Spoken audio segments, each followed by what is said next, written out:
Okay, well, I am showing 1 o'clock, so I'm going to go ahead and get started.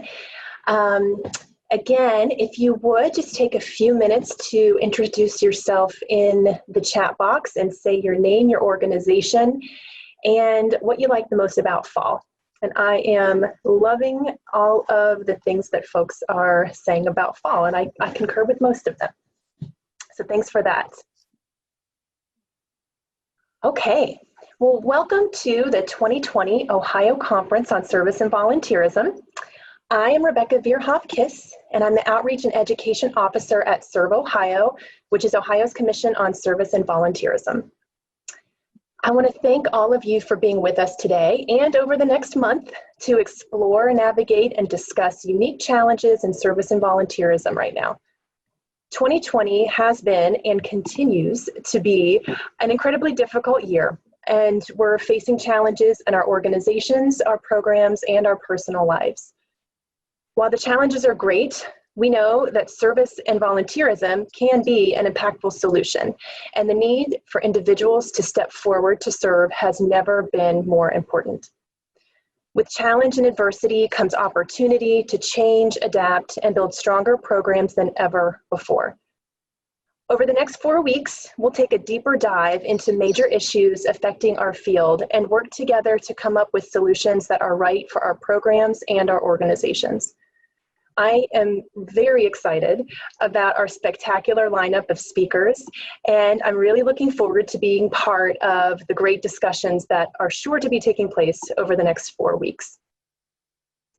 As most of you know, Serve Ohio is Ohio's Commission on Service and Volunteerism, and we empower local communities to mobilize AmeriCorps members and volunteer resources for the purpose of building a stronger Ohio. Like all of you, we've made some major shifts over the past 7 months as we've strived to support the field and our partners during this pandemic. We've been so inspired and proud of the work you've all been deeply engaged in during the pandemic to meet the needs of the most vulnerable members of your community. Please, in addition to introducing yourselves, when you have a few minutes, take some time to share with us in the chat box how your organization has utilized service and volunteerism to address the needs in your community. And throughout the webinar today, please utilize the chat box to ask questions, to share information, and to talk to each other, which I think we all desperately want and need to do right now. Serve Ohio has seen firsthand the incredible work and impact of volunteerism and service during this pandemic. This spring, we redirected funds for our National Days of Service grants to support local organizations who mobilize community volunteers to respond to the needs of their communities. We awarded over $60,000 in community resilience grants to support 36 organizations across the state who delivered food and toiletries to seniors, delivered meals, diapers, and school supplies to children, made masks, mailed cards, and so much more. I'm going to share with you just a few really inspiring examples of some of the amazing service that took place. In Cleveland, the Famicos Foundation mobilized 30 volunteers to supply food, hygiene products, and cleaning supplies and paper products to low-income seniors and single parents suffering during this crisis. In Kettering, the Kettering Backpack Program used their grant to mobilize 20 volunteers to distribute puzzles, books, craft kits, and games to help occupy children and encourage family fun while social distancing. And in Columbus, the PAST Foundation used their community resilience grant to purchase materials that allowed 50 student volunteers to 3D print reusable face masks and face shields for nurses and other professionals at Nationwide Children's Hospital.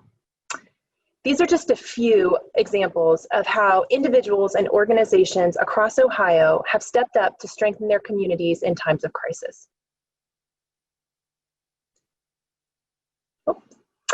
AmeriCorps members and programs have been incredibly adaptive during this time, and they have done a lot of additional work to address their problems in their community during the pandemic. Serve Ohio supports 26 AmeriCorps partners who engage over 900 AmeriCorps members in 1.2 million hours of service each year to address critical needs. Ohio AmeriCorps members have served almost 8,000 hours in response to COVID-19. These members performed alternate service activities to meet the needs of the moment. Members supported students remotely by participating in e-learning, tutoring, mentoring, and coaching.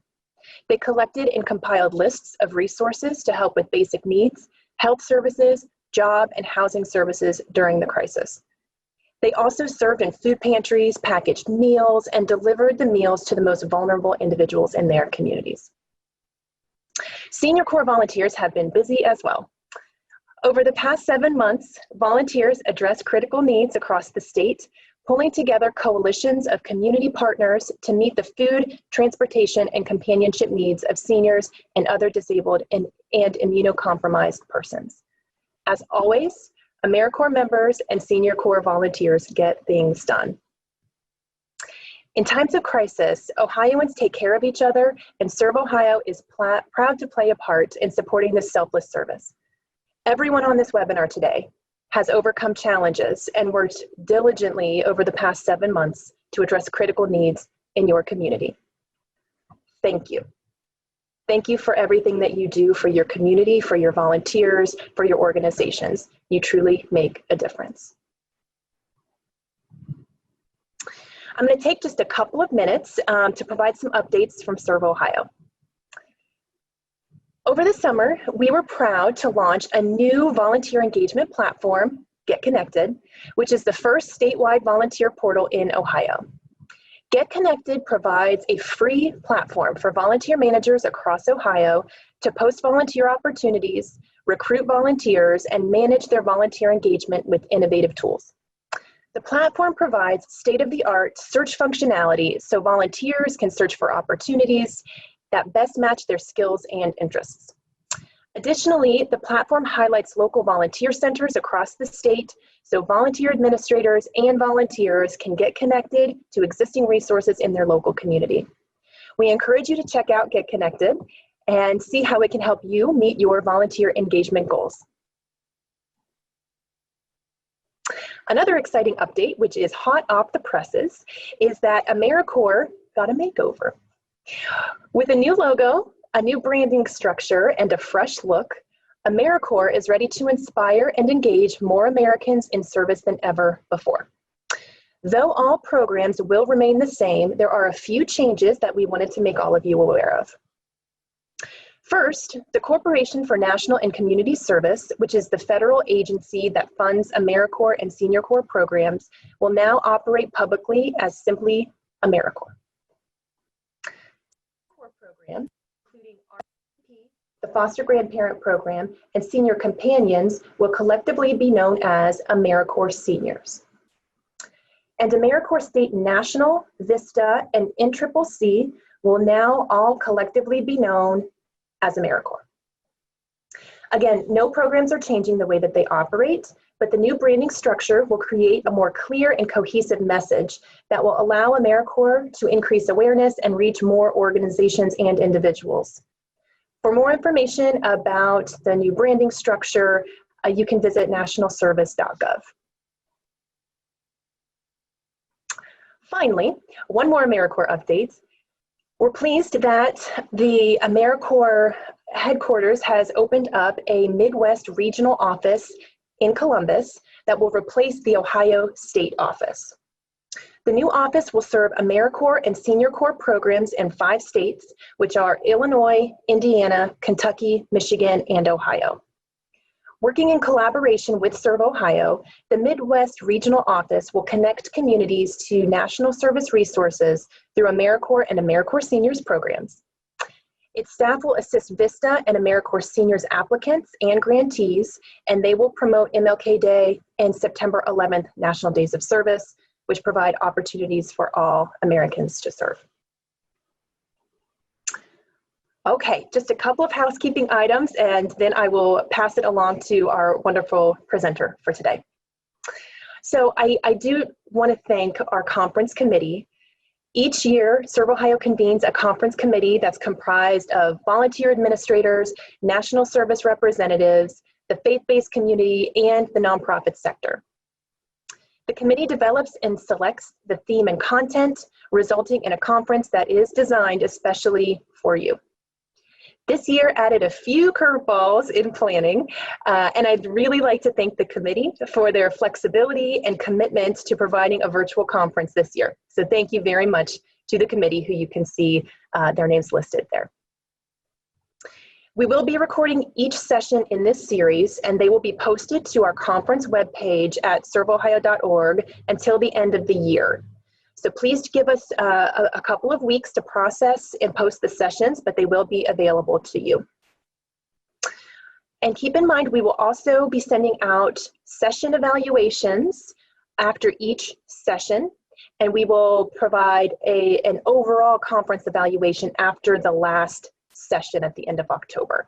So please complete those evaluations and be thoughtful about them, because they do help us to plan future events and trainings. Finally, the conference would not be possible without the generous support of the American Electric Power Foundation, the AmeriCorps Volunteer Generation Fund, and the Ohio Volunteer Center Association, who is sponsoring this conference. So thank you to these outstanding partners for their support, which has allowed us to offer this conference at no cost to the field. All right, that's it from me. So at this time, I am very thrilled to introduce our keynote speaker for today's session, Beth Steinhorn.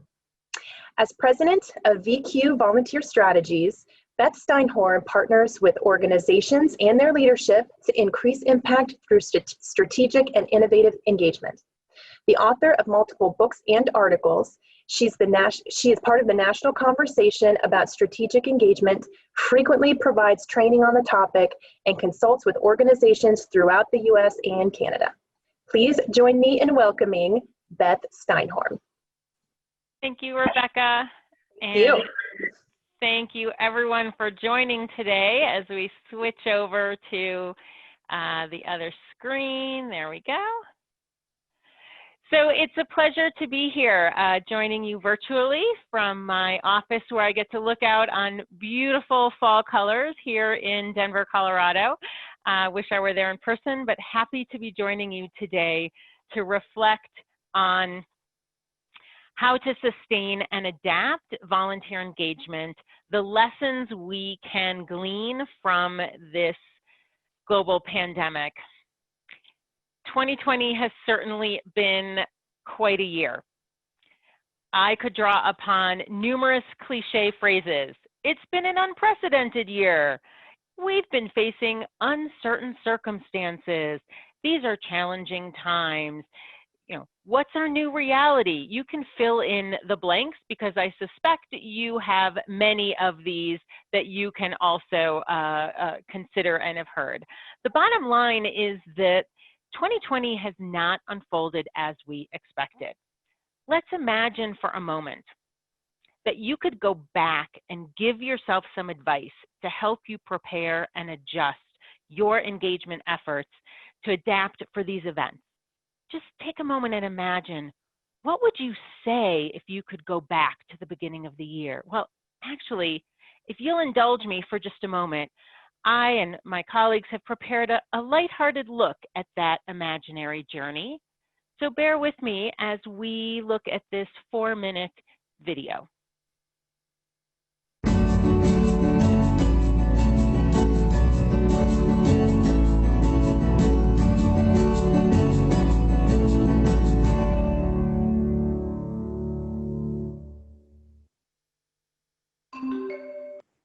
Let's see how this works. Oh, there I am. Oh, okay, good. Hello. Hi, I wasn't expecting anyone. I'm just testing out this free account with something called Zoom. Who are you? I'm you from April. Really? Wow, this is some amazing technology. I have so many questions for you. Sorry.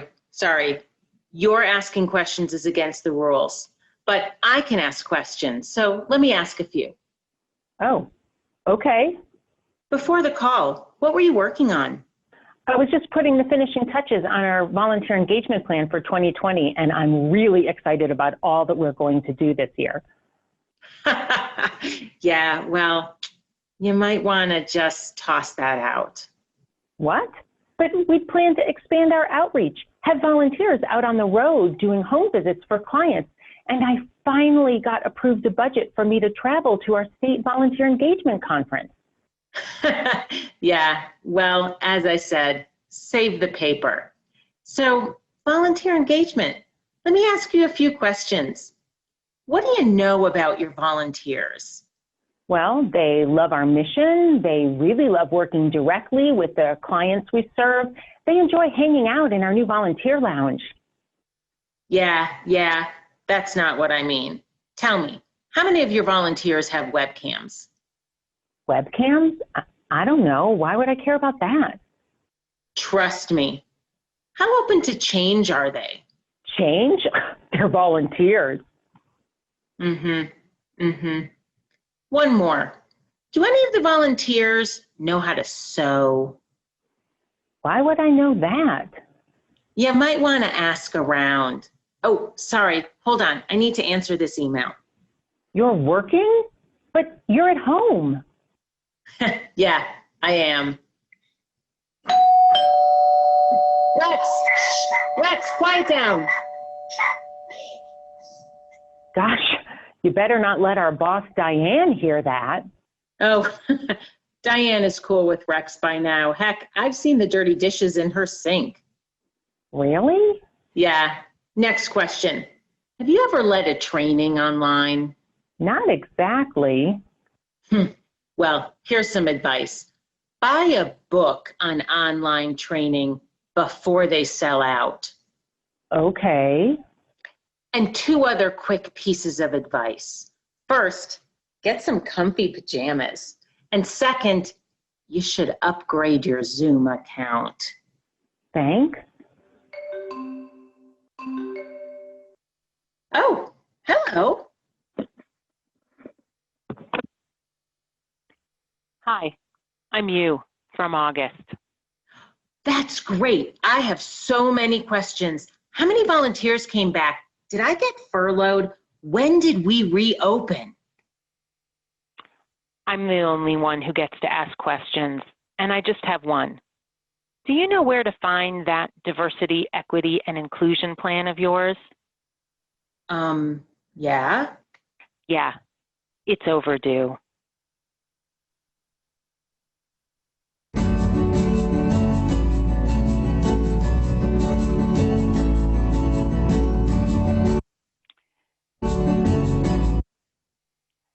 So thank you for hopefully enjoying a little bit of a lighthearted look at the last 9 months, or 10 months. But on a more serious note, our question for today is actually not what advice would you give to your January self, because frankly, that ship has sailed. The question is this: what advice might serve us well now?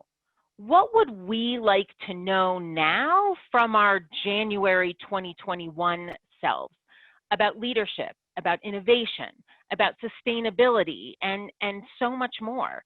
That's what we're going to be channeling for our time together today.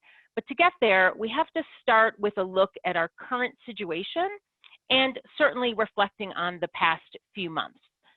So I'd like to start just talking briefly about the impact of COVID-19 on the nonprofit and organizational world.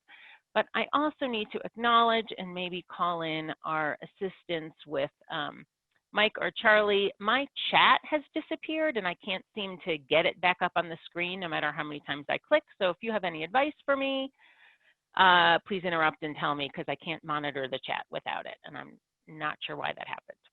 Beth, I've got you covered too. I will let you know if there are questions. Okay, thank you. Well, hopefully, yeah, I do love to be able to see it, and I don't know why it's not showing up. But okay, let's plow ahead.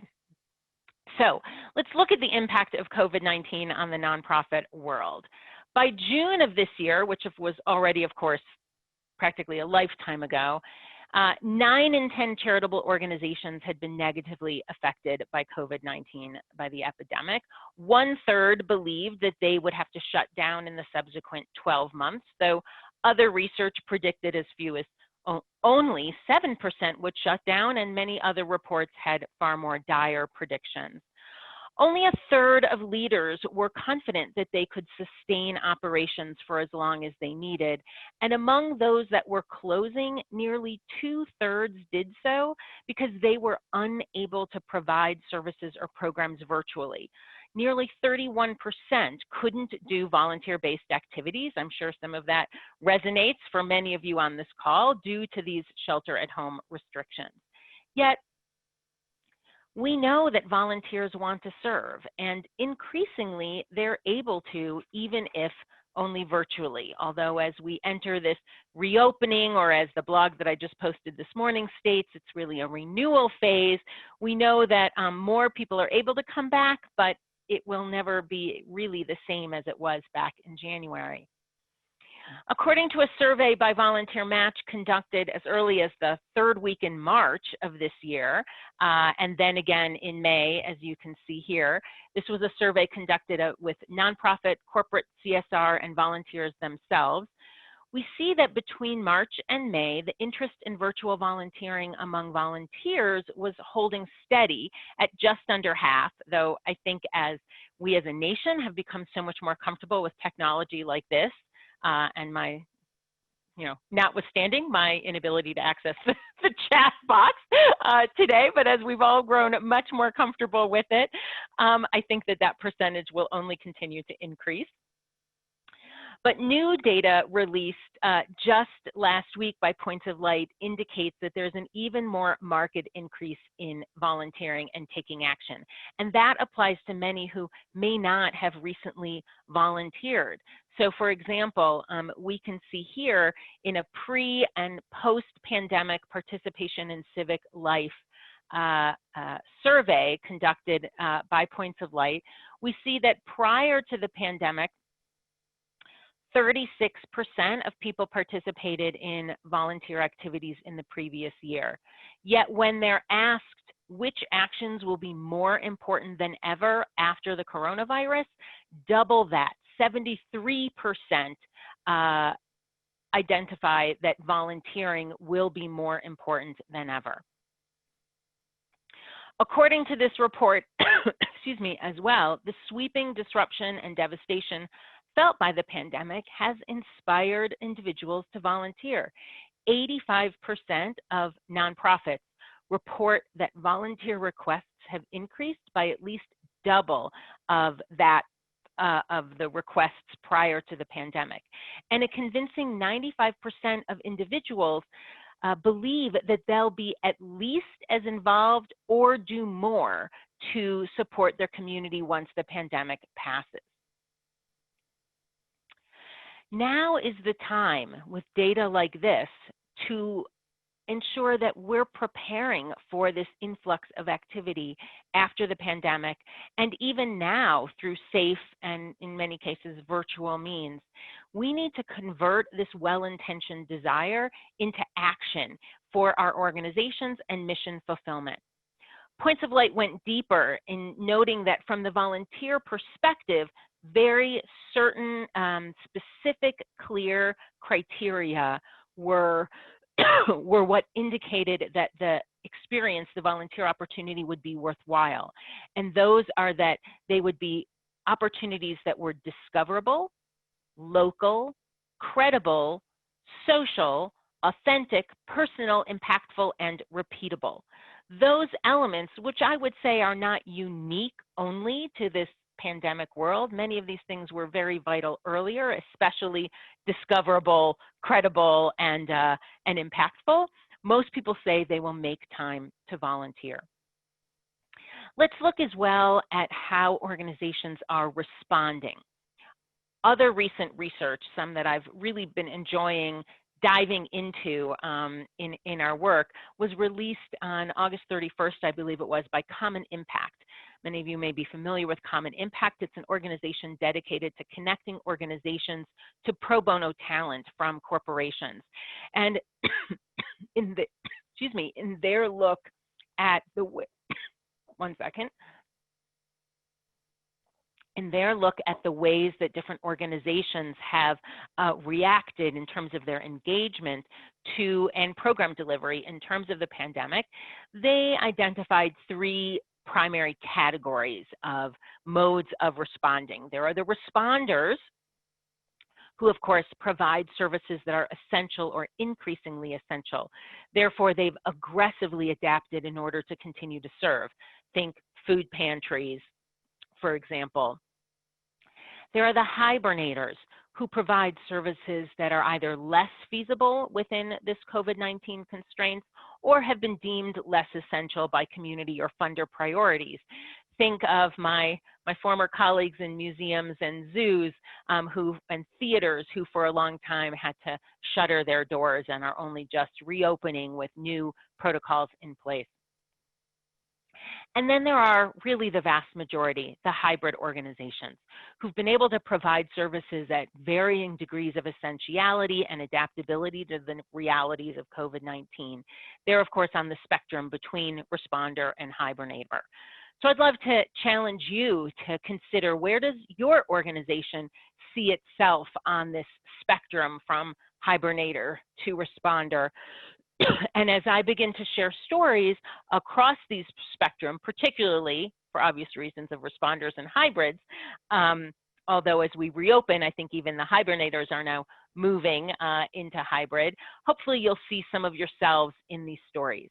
Because for the next half hour, roughly, I'm going to be sharing a number of different innovations and adaptations in terms of volunteer engagement.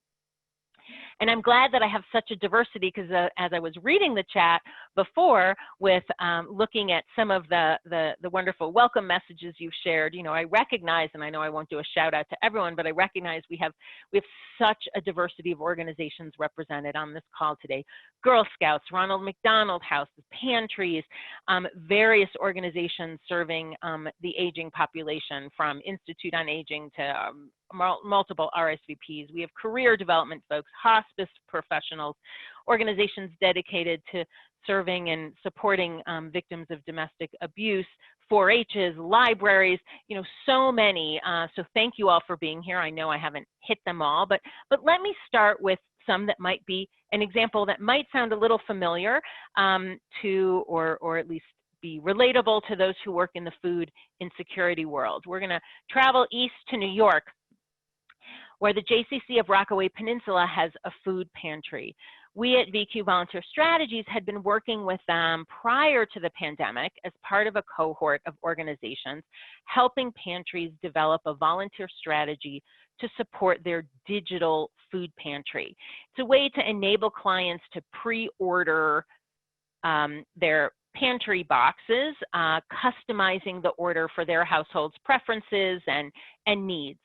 It's a strategy that, interestingly, while being much more client-focused, customer service-oriented, takes a lot more volunteer support to help train clients on the technology and then, of course, pull the custom orders. We were well on our way, and then, of course, COVID hit. And like so many organizations in New York, they had to respond early and quickly. The city had shut down, but the demand for services had skyrocketed. But of course, their ability to meet that demand changed. So they turned to new partnerships. Interestingly, they set up or adapted their brand new digital pantry to some extent through a local supermarket. This was really an example of moving beyond traditional partnerships that are normally designed to help bring new volunteers or volunteer groups into your organization.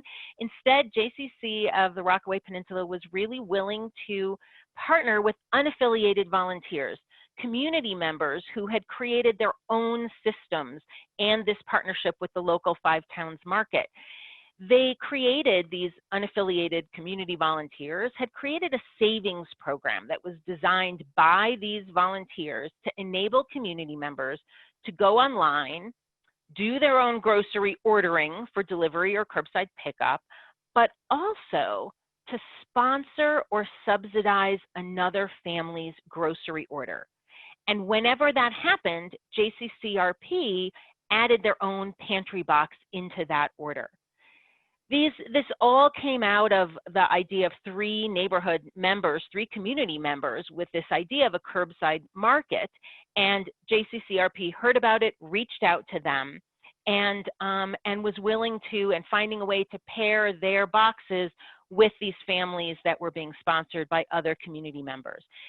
For a number of weeks, they were serving 100 families weekly, and it was really a unique model. For me, this is really about getting beyond the whole traditional yours, mine, and ours of volunteering. Getting beyond the idea that we as an organization can only partner with another organization if they're going to share their data. Whose volunteers will they be? Who gets to reach out again? It was about getting beyond that kind of, unfortunately, all too common turf approach to engagement, and instead really focus on the needs of the community and connect with these unaffiliated volunteers. Similarly, right across the river in Manhattan, within 2 weeks or so of the pandemic outbreak in New York, a new organization was formed, which until recently wasn't even an official 501c3, called Invisible Hands Deliver. Totally volunteer developed, totally volunteer delivered, designed to engage predominantly young adults, young professionals in New York who are now working from home, who were healthy enough and mobile enough to be able to make deliveries, pick up prescriptions, et cetera, to people who were now more homebound than ever. So I think new partnerships is one of the things that's grown out of this. Looking at another responder, we look at the National Association for Court-Appointed Special Advocates and Guardians ad litem. They've had to shift, like so many of you, to sustain vital programs, but to go virtual with their training as well as their service delivery. So advocates who signed up to build a personal relationship with a child in the foster system instead was needing to learn technology and figure it out, all the ins and outs of virtual check-ins with children and eventually with outdoor socially distanced check-ins with children. Plus, there are now virtual court appearances. And over the summer, National CASA, and we worked with many different CASAs across the nation to recruit in anticipation of a spike in cases this fall, now that teachers and others are laying eyes on kids again as schools are reconvening. Like the JCC in Rockaway Peninsula, CASA had to be flexible, innovative, and ready to pivot to sustain engagement because it's so vital to keep their services going. Closer to my home and a little north of where I am is the city of Fort Collins. Prior to the pandemic, the city of Fort Collins had a very robust volunteer engagement strategy in place. And because of that, they were more ready, in my experience, than many other cities and communities to pivot immediately. They could have said, we're just a hybrid, or so many of our programs are going to be, discontinued or put on hold that really we're just going to be a hibernator. But instead, the city embraced its role, along with their director of citywide volunteer engagement, to be a responder, because they already had viewed volunteers as partners in making Fort Collins a great place to live. They had this citywide engagement plan, and they used that as a foundation for a rapid response plan that enabled them to put in place within really 2-3 weeks tops, the opportunity to develop all sorts of new volunteer roles. And I'm not underestimating or overselling how quick it was. I mean, I remember most of us moved out of our offices on March 13th. It was a Friday. And by that Tuesday, their head of their citywide volunteer department called me and said, here's our draft plan. This is what we're thinking. What do you think? It was pretty amazing. Within a week of the outbreak, they had stood up a brand new website and response options for community members to volunteer. And here are two of the examples of new roles. They have an Adopt a Neighbor program, which was considerably expanded so that healthy community members, healthy residents could volunteer to assist their vulnerable populations. They assist neighbors with regular tasks like, of course, grocery shopping and delivery, picking up medications, but also things, you know, unique to Colorado that'll sound familiar to you soon enough, all too soon enough, driveway shoveling, etc., things like that. They're also in the process of launching a virtue visit, which is designed to reduce the impact of social isolation and address unprecedented community needs. Using digital platforms and video chats, volunteers can connect with isolated adults. And of course, you know, I really applaud Fort Collins. They recognize that residents need support, and those needs can drive their city's efforts to keep the community safe. And they were able to pivot so quickly because they had this plan in place. Also, and we'll come back to this in the second half of our session today, leadership of the city was very accustomed to seeing on a regular basis evidence of how volunteers help the city achieve its priorities and make it, as they keep saying, a great place to live. And so it was easy for them to make the leap that say, this doesn't all have to be done by staff. We can do this by leveraging our residents. A little south of Fort Collins, we have the city of Boulder, Colorado. In 2013, catastrophic floods revealed that Boulder had a great emergency response and coordination, but they lacked a consolidated volunteer strategy. That launched the city into a citywide engagement strategy, strategic planning process. And like the city of Fort Collins, they sought certification as a service enterprise. So how did they react to COVID? First, like Fort Collins, they had a foundation of engagement and built within the first few weeks a response plan for volunteer engagement during the pandemic. And they leveraged that foundation to get support really quickly. They also created many new roles, including, and I'll just share two of them. They have ambassador roles where volunteers work with their open space and mountain parks department in collaboration with the police to provide information to visitors at trailheads, parks, trailheads and parks and playgrounds, to share information about good trails to hike, trail etiquette, and they model good social distancing. They wear masks, they give out free mask coverings, etc. They also have shelter volunteers who work in the city shelters, screening for COVID systems, etc. And just with those 125 volunteers alone, as of a few weeks ago, they'd already provided over 3,000 hours of service. One of the reasons I wanted to bring up Boulder, even though it may seem a little similar to Fort Collins, is that one of the really fascinating things happened, in my view, as someone who is often talking to people like you about how to advocate to gain more value and attention from leadership for the importance of volunteer engagement as a strategy. And that is this, that the volunteer services coordinator at the library, who is the person who has been sharing some of these citywide updates with me, has now been included in the Boulder Library leadership team.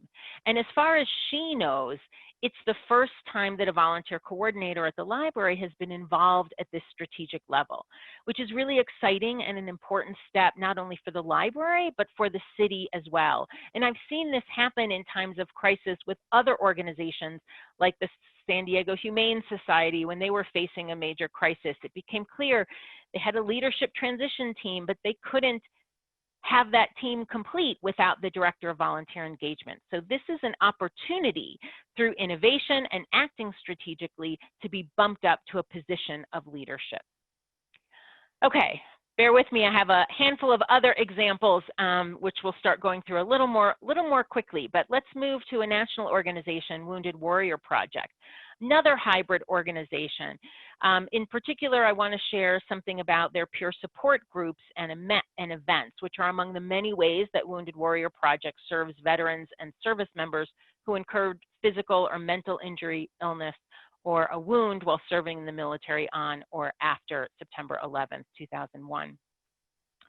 Through events and peer support groups, warriors connect with each other. They together work to overcome challenges and develop a renewed sense of community.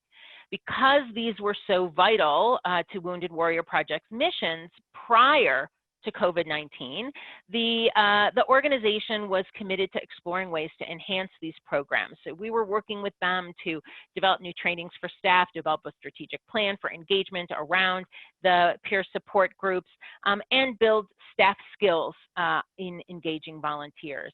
And while the plan was completed in January of 2020 and being finalized and planned to be rolled out in the spring of 2020, of course, the impacts of the pandemic hit. Yet, probably because they had already been placing value on this, they were really able to pivot quickly. In just the first 10 weeks of the pandemic, 200 virtual support groups were held across the nation, and attendance was consistent, if not larger, because, no surprise, more warriors were able to access it. They're certainly considering continuing this in a virtual way, or at least a hybrid way moving forward. And of course, they've changed their training of staff to in-person or to virtual as well. In terms of providing or leading the virtual peer support groups, staff made sure that their warrior leaders knew how to use the technology. They did some practice runs with them, but otherwise empowered them to adapt and adjust to their particular support group's needs and interests. Some have included some group watch parties for sporting events, etc., and they're looking forward to continuing that. Let's shift to a cultural organization. History Colorado is a statewide history association that is also a network of museums, which of course immediately had to close. But very quickly, History Colorado created or expanded new roles for virtual while these other volunteer roles were on hiatus. They very quickly began promoting opportunities to engage digitally with, for example, their digital photo archives. And I also heard recently from one of their curators that a curator approached the volunteer department and said, we could really use volunteers to transcribe documents from the women's suffrage movement. And already 175 volunteers have engaged in that, some from countries outside of the US and on multiple different continents. Let's look at adult education. Maybe some of you are familiar with the Osher Lifelong Learning Institutes, which are which are adult education programs connected to universities across the U.S. And of course, they had to very quickly shift to virtual, which was a new thing for many of these organizations. Some had been toying with virtual classes, but now for a long time, this was the only way to deliver classes for most lifelong learning programs. And as a result, many new volunteer roles are being developed. There's a distance learning producer out of the University of Northern Florida in Jacksonville that ensures each program's instructional design is appropriate for remote delivery and that each instructor is well trained on Zoom. We also have, I love this, re-entry planning from Furman University in Greenville, South Carolina. Due to the unique state of their situation, the Long Range Planning Committee shifted to a re-entry planning. It's an ad hoc committee looking at all of the details of reopening. We also see huge pivots from organizations like Dress for Success Western Massachusetts. They could have gone hibernator because most of their programs were delivered through their boutique. But instead, within a month of the pandemic, their leadership volunteers and their only full-time staff person convened a team to create a digital literacy program. Digital literacy being so much more important now as women are seeking work and needing to interview virtually. And the program even garnered the support of donors who donated some laptops that could be delivered to women in need. And finally, before we go to some discussion and breakout groups, I want to share one more example back in New York, which I think is really fascinating because, again, of what they had in place that enabled them to shift, but also how they were able to think beyond their current way of engaging volunteers and engage volunteers in new ways that can help them sustain their programs. SBH is a comprehensive human services organization with multiple divisions that you can see on the screen here that serve community members in all different ways: a career division, a clothing division, a family division, a senior division, mental health, food, and much, much more. Each of these divisions is headed up in part by a volunteer captain. When a client presents with some needs that could be addressed by volunteers, those needs are sent to the volunteer captains for example, the food division, and that captain or co-captains cascade those requests to the qualified volunteers, actually in most cases using a WhatsApp app on phones. And it's been that captain's model that's enabled SBH to scale up many of their services, especially career division and food division, to respond to COVID, since they couldn't be adding staff at this time. But they realized they also needed to innovate in some new roles, particularly a medical advisory team. They recognized that they needed ongoing guidance around safety protocols and practices.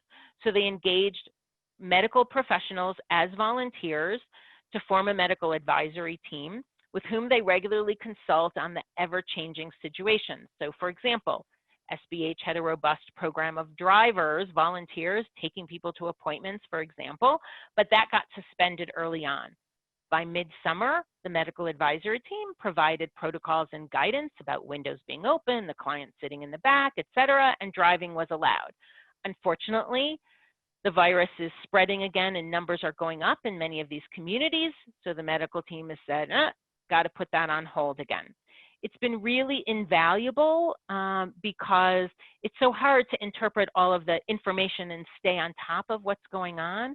And to have this ad hoc team of medical advisors was a way to engage professionals with the organization and obviously keep everybody safe. So I want to, the second half of this time together is really going to be focused on what do all these examples that I shared have in common and what are the lessons we can learn from them. But before we do that, I'd like to give everyone a chance to have 10 minutes of a breakout session to share some of your own stories and or reflections on what you've heard. So before we go into breakout sessions, but Mike, here's a heads up, it's coming soon. I want to just go over the instructions in case you're new to the breakout mode in Zoom. When we start heading out to the breakouts, a box will pop up on your screen that's going to ask you to accept being placed in the breakout room. Please click accept. You're going to have 10 to 12 minutes for discussion in your breakout room. And at the end of those 10 to 12 minutes, a box is going to pop up asking you to accept being sent back to the main session, and please accept. If you have capacity, we'd love for you to have video on. You aren't going to have a facilitator, so you're all professionals, you'll make it work. But here are the 2 questions for you to consider while you're in your breakout discussions. Share a volunteer role that's been adapted to sustain your mission delivery at your organization or elsewhere, and share perhaps a new volunteer role or another innovation that's mission aligned with your organization. And if you've been a hibernator, then listen and maybe share some of your challenges and see if you can get some ideas from some of your colleagues.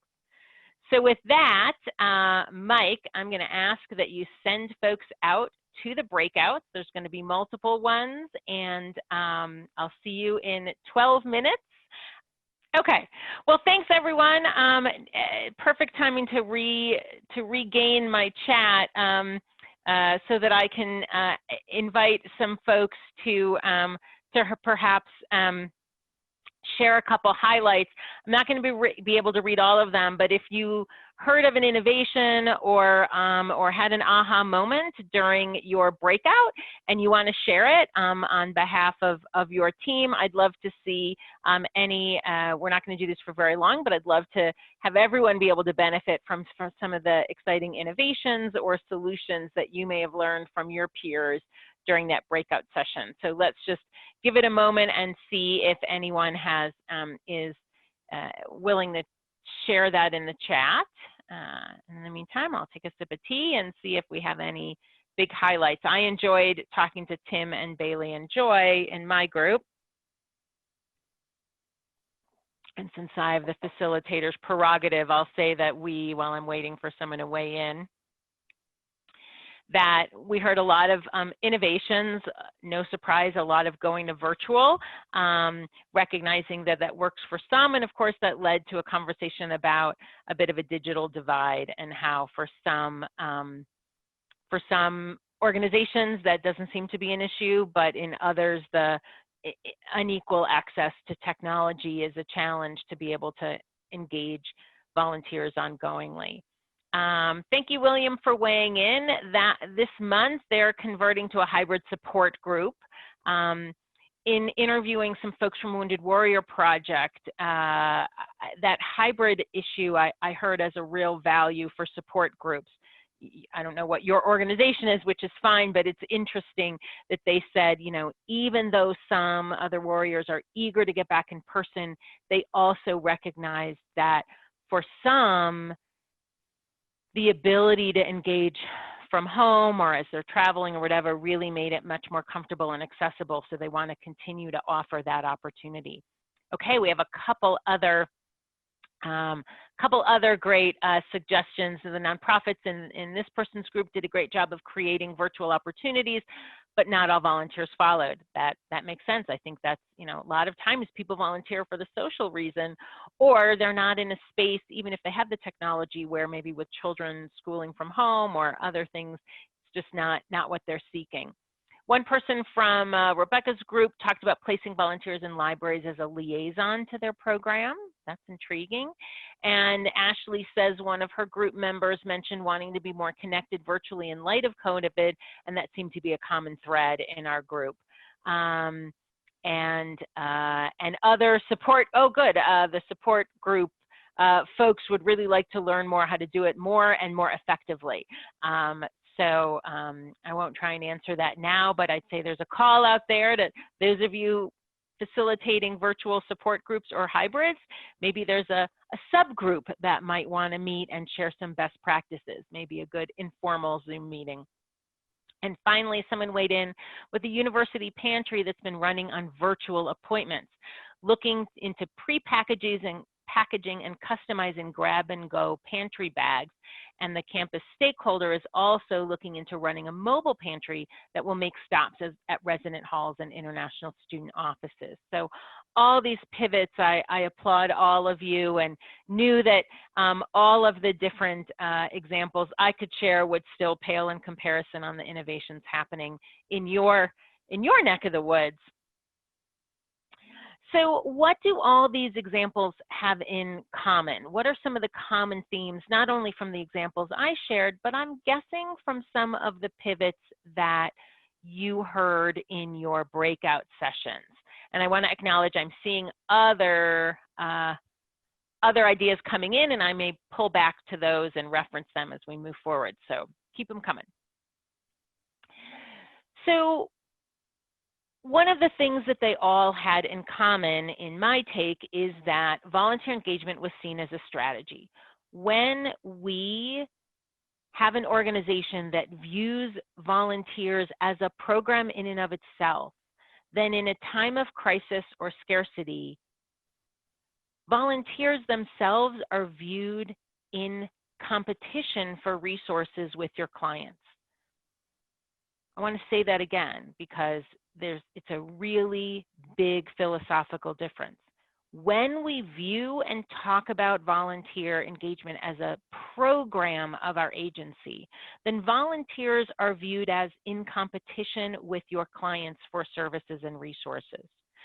But when engagement is viewed as a strategy to fulfill mission, then volunteers are partners in delivering mission and can be partners in our innovations and adaptations.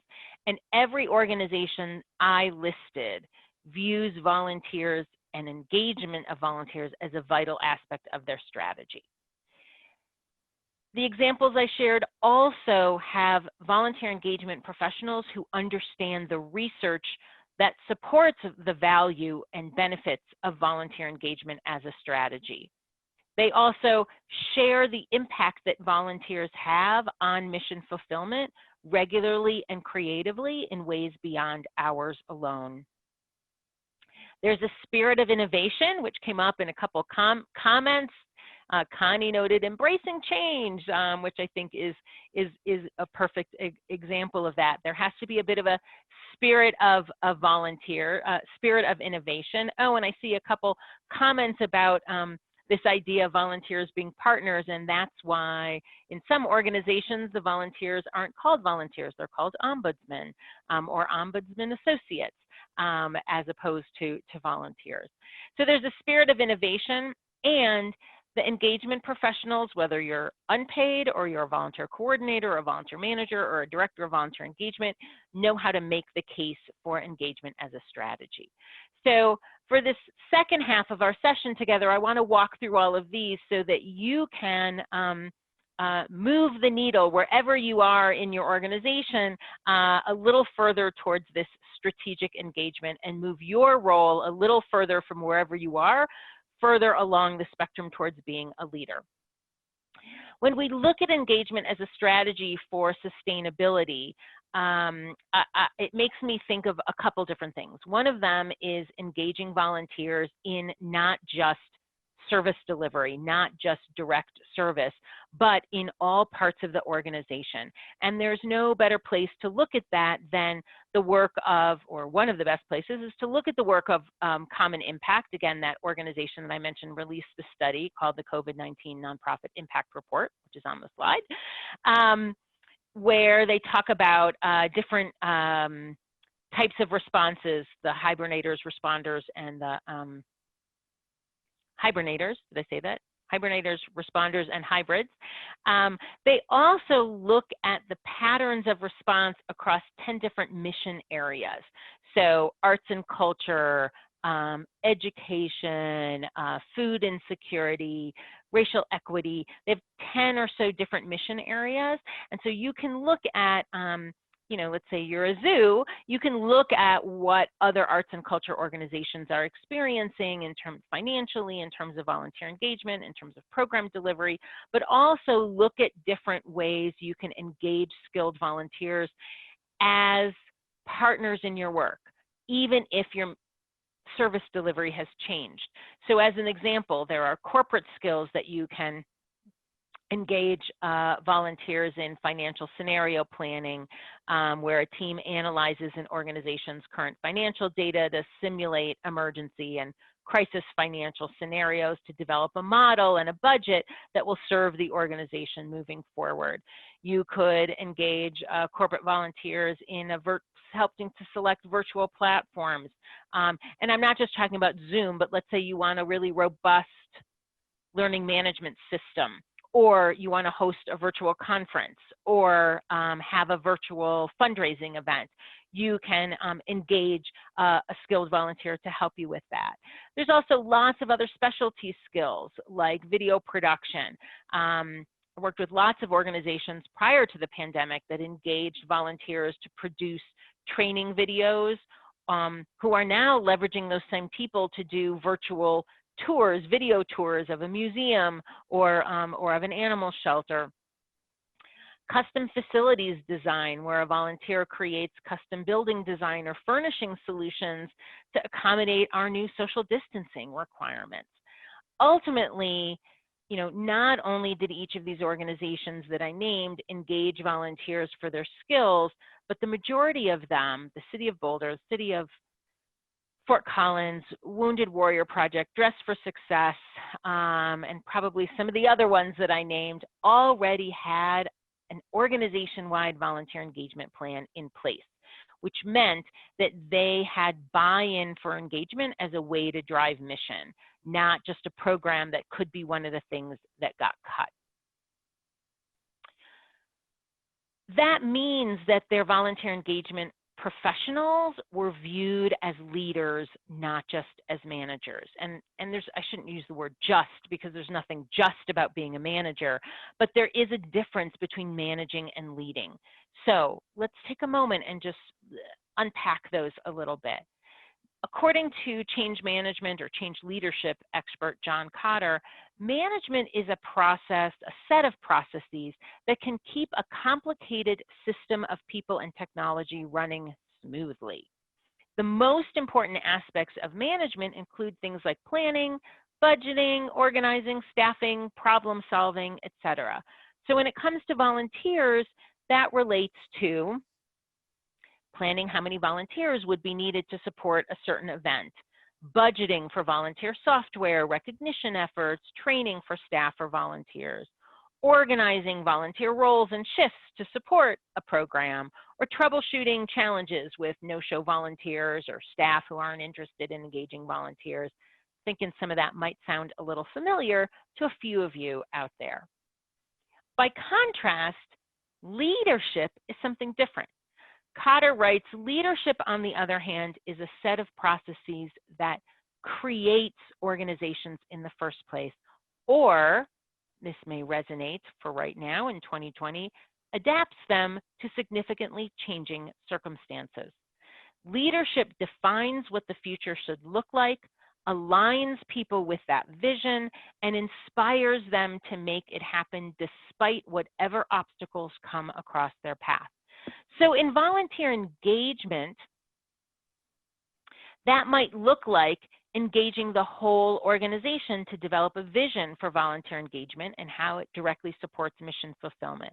It might be building buy-in for that vision, inspiring staff in all departments to become part of that vision, seeing how they can engage volunteers in their work. It could be equipping others to have success in engaging volunteers, or working with leadership to build in accountability so that every employee plays their part in overcoming obstacles. That also means ensuring that the strategy is well-resourced, that the expectations are clear and shared across the organization, and that impact is measured and shared widely. So again, the question is, no matter where you are on the spectrum from management to leadership, how can we leverage new or our existing leadership skills to adapt our strategy from pre-COVID to now? How can we develop a new strategy if we didn't have one already? And in order to do that, it helps to know the resource, the research. So let me share a little bit of the research that underpins this presumption that I haven't stated aloud, but that research really supports and drives all of my work, which is, do organizations that engage volunteers well outperform those that don't engage volunteers really well? And if so, how? So I want to share a little bit about that research. Sounded like someone unmuted, so I don't know if there was a question, but I don't see it as Rebecca, so I'm going to keep plowing ahead. Okay, let's look at a little bit of the data. According to Volunteering in America data, in 2017, which is the last year for which we have data, the national rate of volunteering rose dramatically between 2015 and 2017. We also saw, however, that the average number of hours contributed continues to plummet from 126 hours per year in 2015 to 89 hours per year in 2019. And so we can see that while a higher percentage of Americans is volunteering, people continue to seek shorter and shorter term engagements. And so this, looking on the opportunity side of this trend, how do we leverage this trend? It's a great opportunity to engage short-term volunteers in helping us adapt. We also see from some powerful research from what used to be known as the Corporation for National and Community Service, I guess now known as AmeriCorps, that volunteering, no surprise, has been shown to be a proven pathway to employment. Due to the pandemic, we're seeing very high unemployment, and we've seen historically that Americans turn to volunteering when unemployed or underemployed. And according to a study done by the corporation in 2012, we see that unemployed people who volunteer are 26% more likely to find employment. In fact, as a side note, I must have been out for your state conference. It probably was 2013 or 2012, because I remember being there when the head of CNCS first revealed that study. It was in your conference that I first heard about these results, which I continue to quote today. Given that we can anticipate that volunteers will be seeking a way to engage, to keep their resumes fresh or gain new skills as they job hunt during this recovery phase, it's a great opportunity to engage volunteers in new ways with our organization. So share this data with leadership when you make the case to sustain engagement through this recovery period. We also see, as I shared earlier, this presumption that, that organizations that do volunteer engagement outperform those that don't do it or don't do it well. And thanks to the service enterprise movement and research from around 2008, 2009, we have data that supports that. And in particular, we see that organizations that do volunteer engagement really well, now coined by Points of Light as service enterprises, they not only lead and manage better, but they're significantly more adaptable, sustainable, and capable of going to scale. Has there ever been a time when we need to be more adaptable and sustainable and able to go to scale or shift our scale than right now? So here's data that you can quote and share that demonstrates that engaging volunteers as partners in our adaptations is worth investing, or at least retaining the investment in as we move forward. Volunteering also has a multiplier effect for resources. Volunteers extend or even expand our financial resources, because it's not just that having volunteers can save money, though I have some issues with that overused phrase, because we know volunteers are not free. It takes an investment to do this work well, but volunteers are twice as likely to make financial donations as non-volunteers. And among high net worth individuals, which aren't just millionaires, I'd say it's kind of upper middle class and up, 84% give financially to all, most, or some of the organizations where they volunteer. Plus, they give a third again as much. While this data was from a U.S. Trust study from 2016, subsequent studies by Verified Volunteers and Volunteer Match was confirmed to be applicable to all volunteers, no matter income level. And that was from a 2019 Industry Insights report from Verified Volunteers, now known as Sterling Volunteers. If you're seeking to make the case for greater engagement in your community, and even in my small breakout, we had someone, maybe even two folks who were employed by government entities, if I understood it correctly, then there are 5 research-based benefits of engaging community members to strengthen our communities. Volunteer engagement of community members has been shown to build community resilience. And resilience is defined as the capacity within a city to survive, adapt, and grow, no matter what kind of chronic stresses and acute shocks they experience. Of course, that's exactly why Fort Collins and Boulder are doing so well with their engagement, and many of your cities in Ohio, because they already saw the connection between engagement and resilience. I'm familiar with Cincinnati Cares. I've seen some chat from some of the folks on Cincinnati Cares. I know, I can't speak for all the other cities in Ohio, but I know that's something that the city of Cincinnati recognizes and has a lot of resources and expertise in leveraging and demonstrating how engaging community members can really strengthen the resilience of the city. Volunteer engagement also, when it comes to citywide engagement or county engagement, strengthens economic well-being. It's been shown to lead to better health of residents. It can build the capacity of city agencies, of course, and can help achieve diversity and inclusion objectives, which correlates with higher performance. Well, we don't have time to go into all 5. I do want to take a moment, given the other, one of the other major issues of our year, which is to look at this issue of diversity, equity, and inclusion, with the greater and long overdue attention being focused on racial justice. Many cities and organizations seek to engage and serve an increasingly diverse population, and engaging a diverse core of volunteers has many benefits, including the ones seen here. It brings in diverse perspectives and skills. It provides a pathway for integration of new residents, including immigrants, into the community. And having a volunteer corps that represents the communities being served enables the city to make more meaningful connections with residents and better serve community members.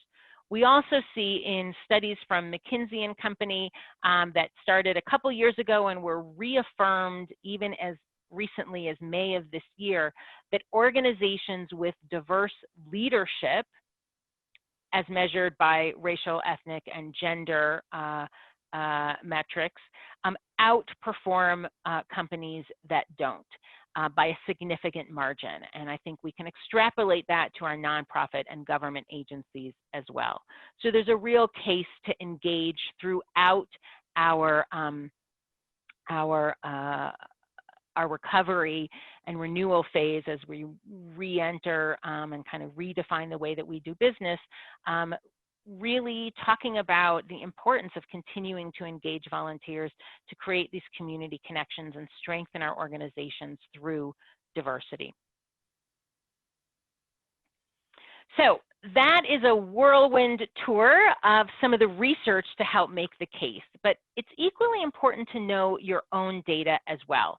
So I want to take a few moments to look at how you can track, measure, and communicate the impact of engaging volunteers within your organizational mission.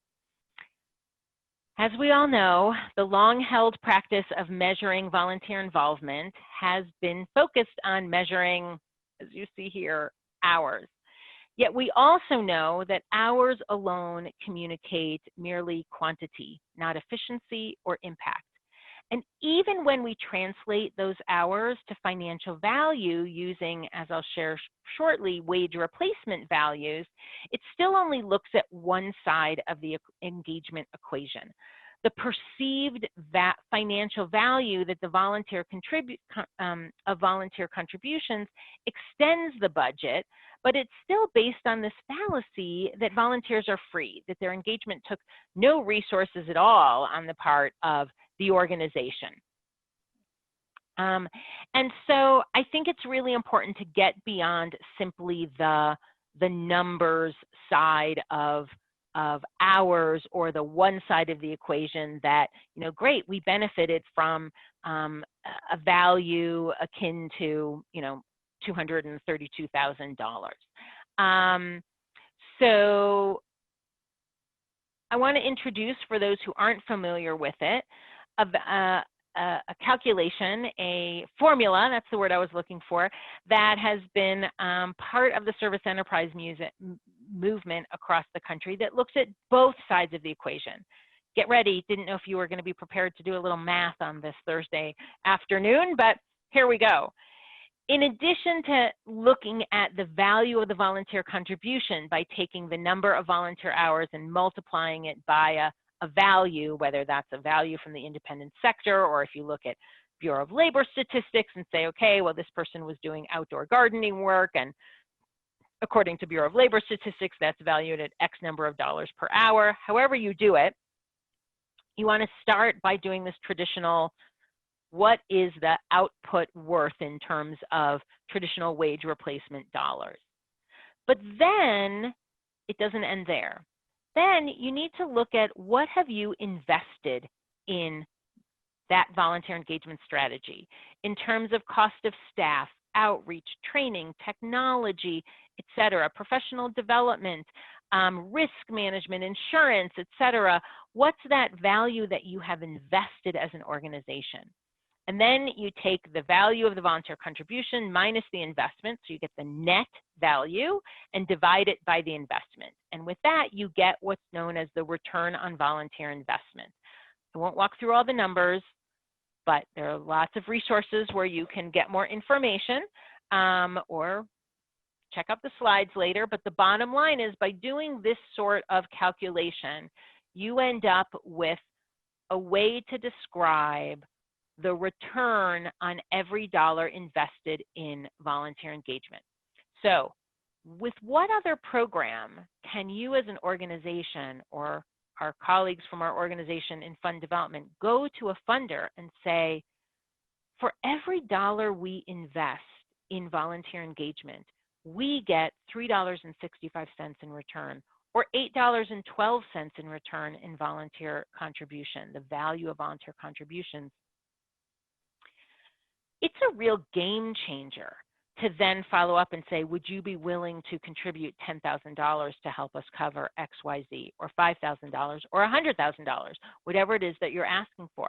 I even know of one volunteer engagement professional, who I won't name at the moment, who, while her organization was going through projected and analytics to figure out what they could cut because revenue is down so much due to the pandemic, she was able to make the case for her budget by sharing the ROVI values and say, look, for every dollar that my department invests in our engagement strategy, our volunteers deliver $6.32 of returned value.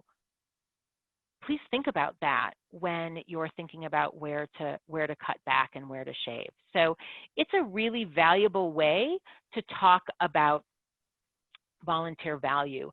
And I know that Cincinnati Cares, also Inspiring Service, also has some great other calculators on their site that I encourage you to check out. And maybe if someone is still there, you can put the from that organization, if you want to put the link on the chat, you're welcome to do so. Ultimately, though, I think we need to move beyond dollars alone and really talk about outcomes, like the number of individuals reached as a result of volunteer-led programs, services delivered, changes in behavior, increased capacity. I think about in another city in a different state that we'd worked with where they have gardening days, spring cleanup days, where residents shovel mulch onto plantings. And not only do they thank the residents for helping them move however many metric tons of mulch, but they calculate how much water is going to be saved and how much money it's going to save the city because those plantings are protected in this arid area.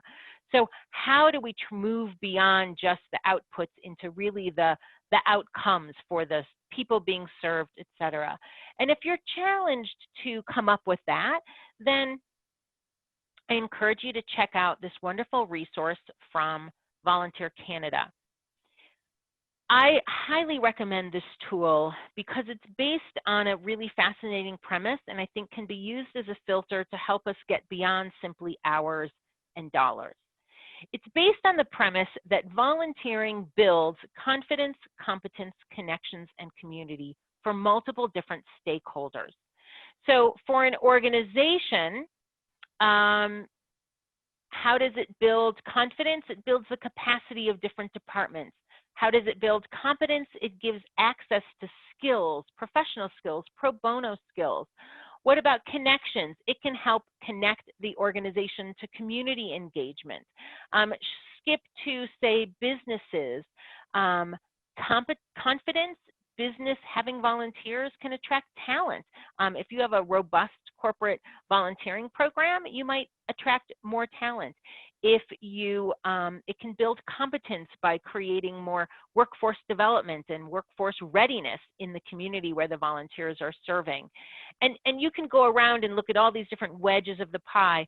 No one organization or no one volunteer strategy should be able to fill in every single one of these wedges, but it's a great opportunity to think through, how does volunteer engagement serve and strengthen our neighborhoods, our businesses, the volunteers themselves, and society as a whole, not just our own organization, though of course that organization, knowing how it affects your organization is important as well. Another emerging way to approach the idea of valuing volunteer or calculating the value of volunteer impact is through work being done by my colleague and I'm happy to say friend, Dr. Sue Carter-Kale, whose research has focused on the value of volunteerism. She proposes this evaluation framework. And I love it because I love a little alliteration. So she says, we of course need to ground all of our volunteer engagement in our mission, our purpose and our principles, our mission and our values. Of course, it is guided by people, the stakeholders. The challenge is so often the way that we evaluate volunteer engagement is guided by one stakeholder group, and that's funders. And while we couldn't do our work without the incredible partnership of funders, we can't just answer what the funders want in terms of hours and value the dollars, right? We need to look beyond that. So Sue, Dr. Carter-Kale says, let's think about first, what's the promise? What's that value proposition to volunteers and frankly to clients for engaging, for participating in volunteer-led services in some cases? What are we promising to the volunteers and to the clients, and how does that relate to our mission? What are the practices that support successful delivery on that promise? And what's our proof that we're actually connecting this? What's our evidence that we're actually coming through on these promises? And so this is just a little snippet of an approach that'll help us get beyond just hours and ask the question, what's the promise? What is the value that we're offering volunteers, and how does that relate to our mission? What's the value proposition to our organization as a whole? Do we have all the best practices in place that will support that? And then as we evaluate, what's the evidence that we're actually completing the cycle and coming back and delivering on that promise? So that may, if you're inspired, you can look for other work by Dr. Sue Carter-Kale. She has a great blog and other research out there. So these organizations also, in addition to having a strategy, having a volunteer engagement professional who is a leader of that strategy, they have data from the outside and from the inside of how volunteer engagement is helping them move the needle. They also have, I think we're on the fourth one now, a spirit of innovation. Think about how quickly Dress for Success pivoted and responded within 4 weeks of the pandemic to create a pilot digital literacy program. History Colorado and its new roles for digital archives, Fort Collins and Boulder with their multiple new roles. Innovation was something that was already practiced. They were already practiced at, and organizations we've worked with around innovations in volunteer engagement, I'm seeing them be a lot more nimble than those who have just been doing things the same way as they've always been doing them. And if you haven't been piloting prior or innovating, if that's not something you're practiced at, then engage volunteers with you. Engage a partner to help you assess some needs, create some new roles, and pilot it, knowing that it's an experiment and that we're going to have to pivot along the way and learn because our conditions are changing ongoingly. But once you do, make sure that you share those results with your organization and even with others. That's what being a leader of change can be. finally, the fifth and last piece is that these engagement professionals were leaders because they ongoingly made the case to leadership that volunteer engagement is really a strategy, not just a program at their organization. It really is a strategy. So how can you do that? Well, you need to prepare. Preparation is really vital to make a clear and compelling case.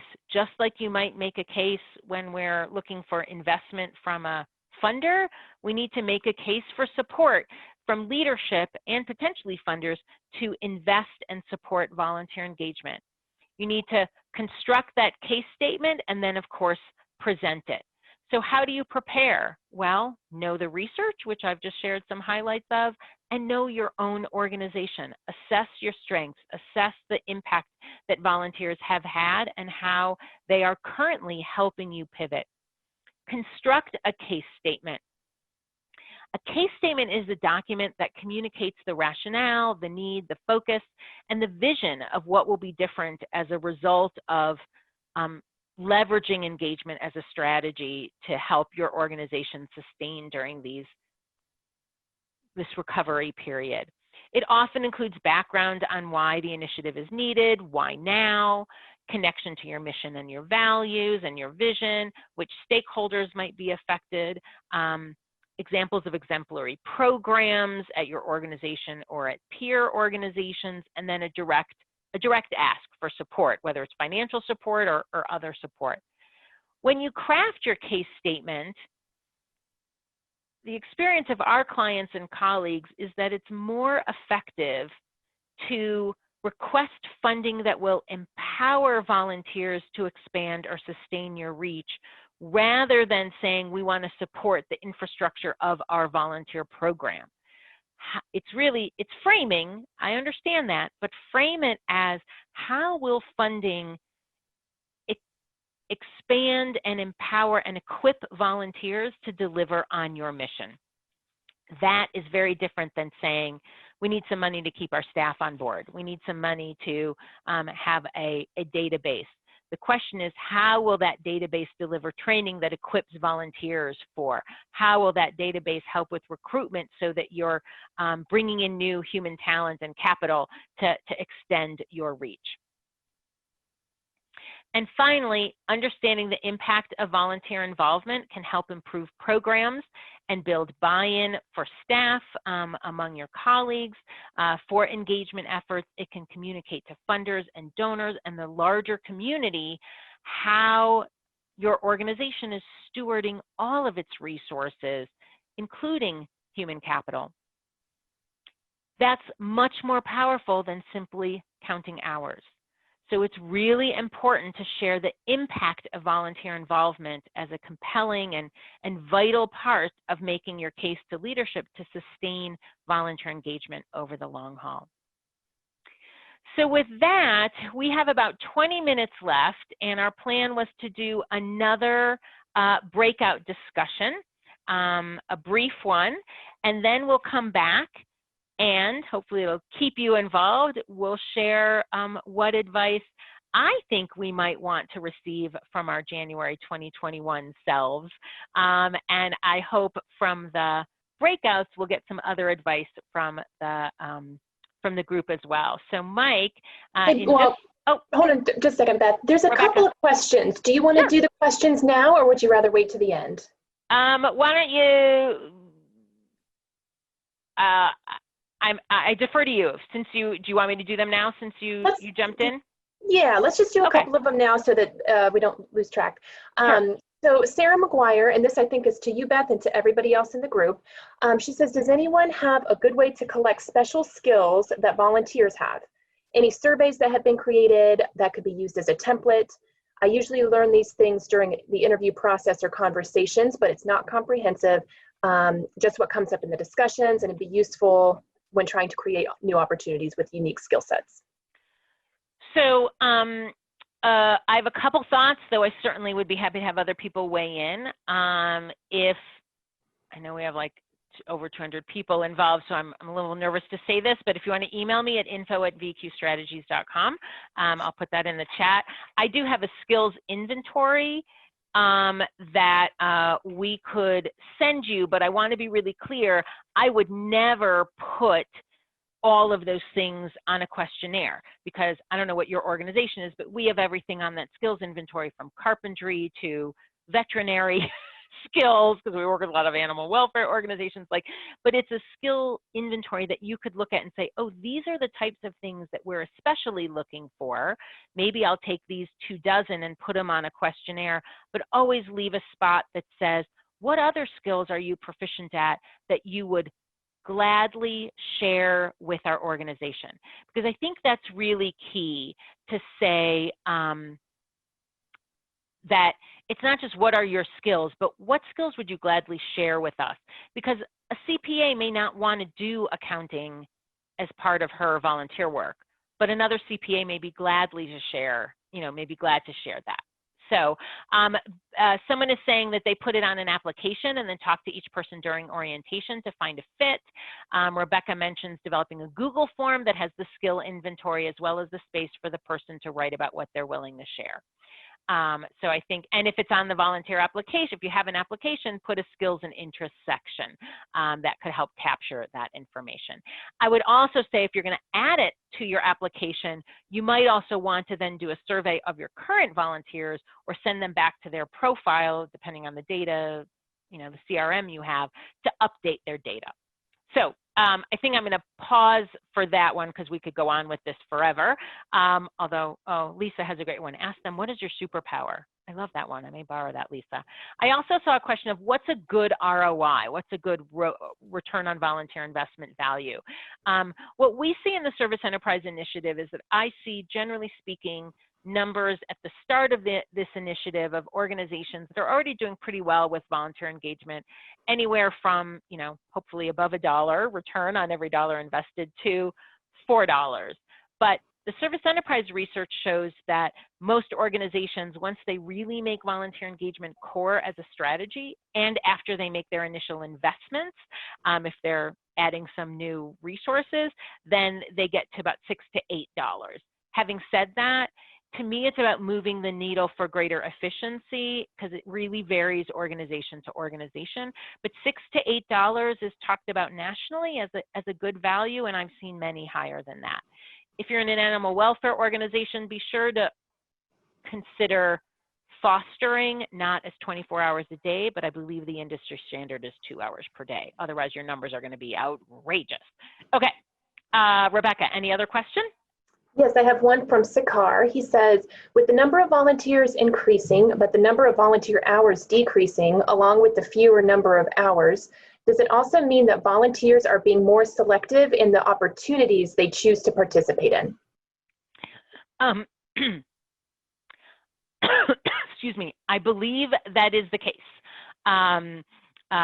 We don't necessarily have a full report that says that, but all of my experience shows that volunteers are being more selective. There's more of a consumer mindset out there, and this has been happening for 2 decades already, that, instead of saying, oh, when I retire, I'm just going to volunteer and commit and be loyal and stay forever, starting with boomers, followed by my generation, Xers, millennials, and Gen Z are saying, if you don't have what I want, I'm going to take my time and talent and go elsewhere.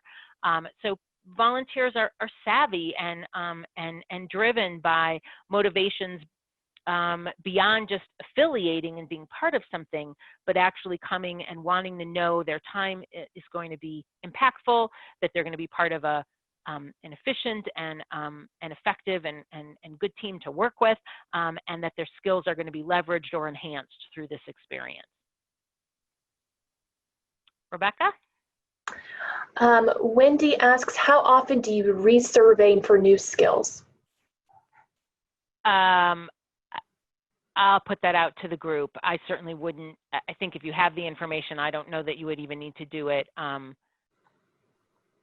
annually, because I don't know how many people's new skills are going to be changing that often, but I'm happy to have anyone else weigh in on what works for your organization.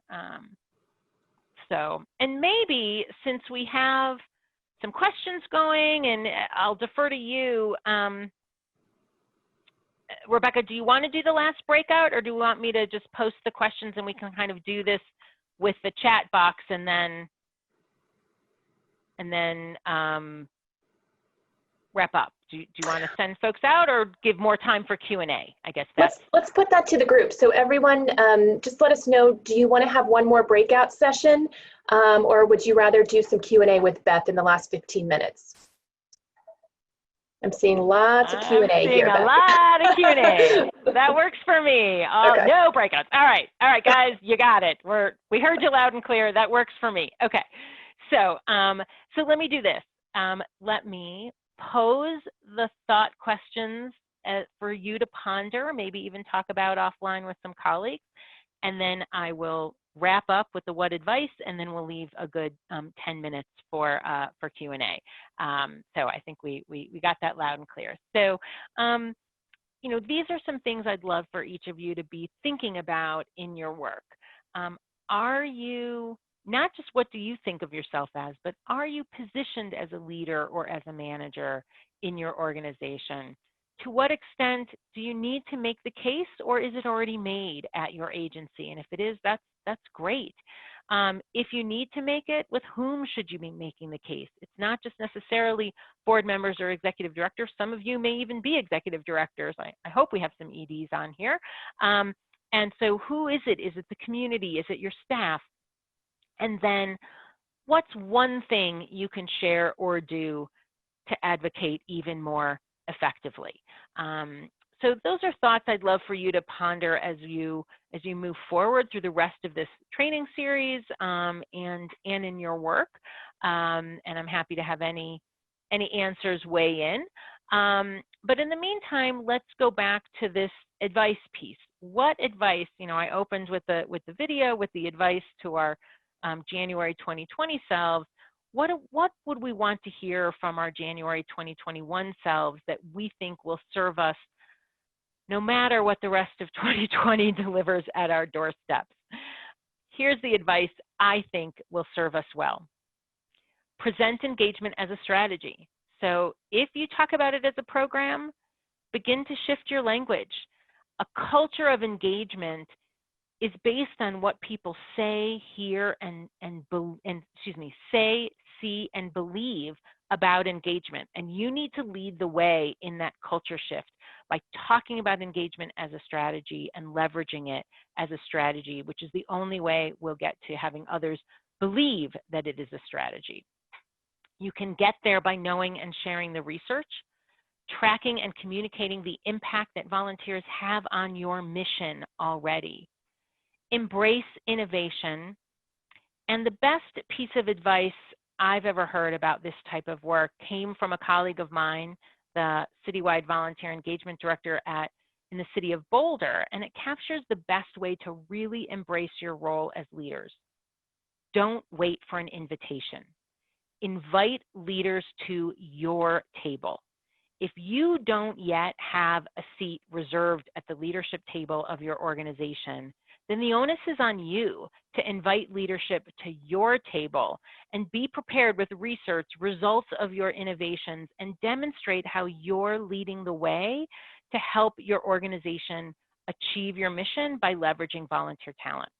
And if you can't do all of these, pick one or two to get started, because ultimately each of these will help you move the needle on becoming a leader and an influencer that you can be. And when you are, your organization will be better equipped to tap volunteer talent, to adapt and sustain mission throughout these unexpected times. And I wish you all great success on that.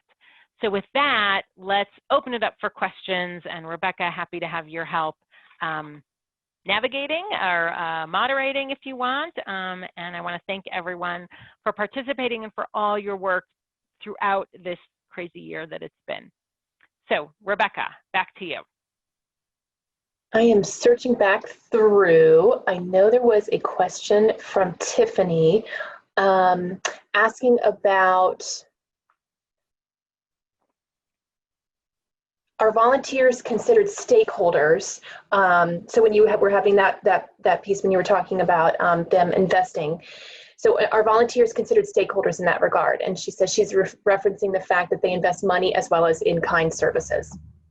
I mean, I certainly think volunteers are stakeholders. I think that I mean, what's interesting is that often there are organizations who consider volunteers as the only stakeholders because they're the participants in the volunteer program. But what I'm hearing is that your organization may not be seeing volunteers as stakeholders. I think that they are.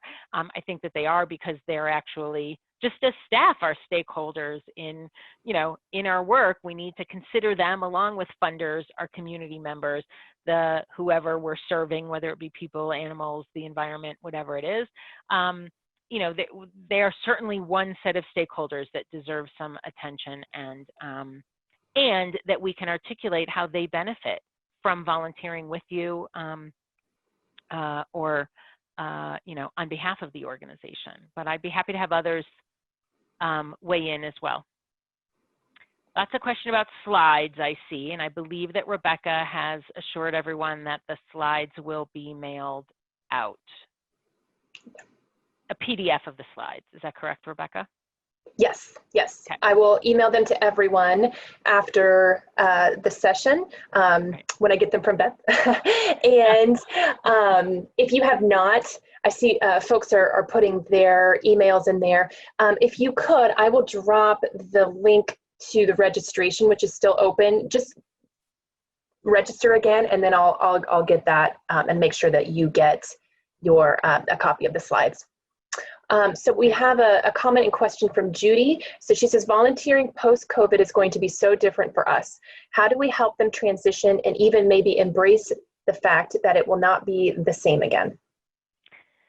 So I think that's a great question, Judy, and you're not alone in that. I think that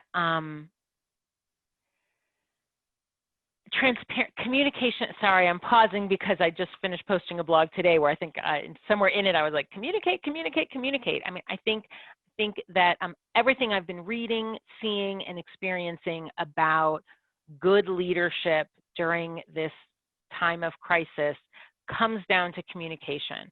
Early on, I wrote a blog about crisis communication and how important it is to be transparent about what we know and what we don't know. And I think even though the immediate crisis has passed, those things still hold true. So Judy, I think the best we can do is to keep in touch with volunteers, let them know how things will be different. This is what we know today based on the information that we have. And this is how it will be. We'd love for you to engage if you meet XYZ criteria and are available in these ways. If, however, you're unable to do that comfortably, or you're uncertain because perhaps, maybe they have school-age children at home and they don't know if their school's going to be in session, et cetera, I think it's really important to be transparent and think through what are the questions that all the volunteers would have. So not just when can I come back and how can I come back, but what if I can't come back? How does that affect my recognition levels if you have recognition based on tenure? Can they still be an emeritus or a part of the community somehow? Can they still take training? How do they keep their certifications or eligibility up? I think the best we can do is share the information we have, share it honestly and with compassion, and anticipate their questions and give people permission to take time off. A lot of people talk about going on hiatus. Early on, I heard it was a symphony and orchestra in Minnesota said, well, we renamed it going on intermission, which was very brand aligned, and I loved that. So, maybe give them a chance to go on intermission or whatever works for your organization. So that's my long-winded advice about that. I'm seeing what am I saying to my January 21? Oh, what am I saying to my January 2021 self about this work? I'm not sure I'm getting the question, Cece, but the advice I gave is what I think our January 2021 self would tell us now. And I think if we follow it, then we can be saying to our January 21 self, we did it. We're doing everything we can to position you for success. That's the answer I can give. Okay, here's a question from Sarah. Our County's United Way Volunteer Center is just coming together. What types of things do you put on an application for volunteers? Do you ask about background? Wow, so that's a little off the scope of this webinar, but I suspect that Serve Ohio and lots of other volunteer centers in your state have some resources on that, and probably if you go to Energize Inc., they may have some samples as well. So I think you can get that. I think you can get that information from some other sources. Let's see, Rebecca, are there any other questions? Yep, a couple up a bit above. So Carl says along those lines, when in-person service is different these days and we're doing virtual service, how do you keep your members, and I think he's referring to AmeriCorps members, engaged in service and realizing the impact? I'd love to put that out to the community since I don't directly engage AmeriCorps. I certainly know of others that are doing that, and a lot of it comes down to, again, sort of transparency, sharing the impact, and pivoting and getting them involved. And particularly since many AmeriCorps are younger and hopefully not vulnerable, they're partnering with other organizations to serve on their behalf. But I'd open it up to participants to see those who have AmeriCorps' national service members serving with them. How are they doing that? And while we give folks a chance to do that, I'll take one from Sarah, if that's okay, Rebecca. Do you find that changing names of departments or titles to include engagement and maybe not manager helps in encouraging others to see the strategy as part of this, or is it more about what you do and not what you call it? Love that question. My answer is unequivocally, titles are important. You need to back them up with the way that you act and demonstrate leadership. But I think volunteer engagement, I mean, when we do HR consulting with organizations, we almost always recommend that it be volunteer engagement manager or volunteer engagement director, depending on the level, as opposed to volunteer program or volunteer services. And then I think you need to live up to it. We talk about and job descriptions are really important, not just the volunteer engagement professional's description, which might position them as an internal consultant to support their colleagues who are engaging and supervising and supporting volunteers, but also that other colleagues in other departments have volunteer engagement written into their position description. Sandra answered the question from Sarah about, oh no, I don't know who it was from, about the service members. So Sandra says, we have members complete a great story and a reflection to have them think about how they were changed in the short term and any changes that they've seen in the clients, participants they work with. Sometimes we look for long-term impact and forget the importance of the difference we make in the short term. Someone else mentioned coaching and mentoring. SMART goals are an answer to that. Have members create measurable goals for their service, and have a volunteer social, virtual, or in-person gathering where they can connect and have fun with each other. I'm not sure if that was the answer to that question as well. So there we are. We have a minute to go. Rebecca, I'd love to turn it back over to you and let you wrap up, but I'd love to thank everyone for your attention, your participation, and your thoughtful contributions to the discussion, and I really, really appreciate everything you all are doing to keep volunteers engaged and your organizations delivering on mission. Rebecca? Thank you so much, Beth. And I think I'll speak for a lot of folks in saying this was very, very informative and very helpful. A lot of people in the chat box have talked about really appreciating the tips and the actual tangible information that they can take back. So thank you. I do just want to say one more time that there's a lot of emails in there. I'm going to post the link again. If you received a confirmation email from me, you are registered. If you are not registered, please do register, and that is the list of folks who I will send the slides out to. And then there was another question about whether this would be recorded, and yes, it is being recorded, and we will put it on our website. Give us a week or so, and it will live there until the end of the calendar year. So last thing, I just want to make sure to give you a reminder that the next webinar in the series is going to be with Beth again. So we're super excited about that. It's on October 15th from 1 to 3, and it's strengthening relationships and community in a virtual world. So please make sure to join us for that. So thank you, everybody. We appreciate your time, and we will see you next week. Have a great rest of your week and weekend.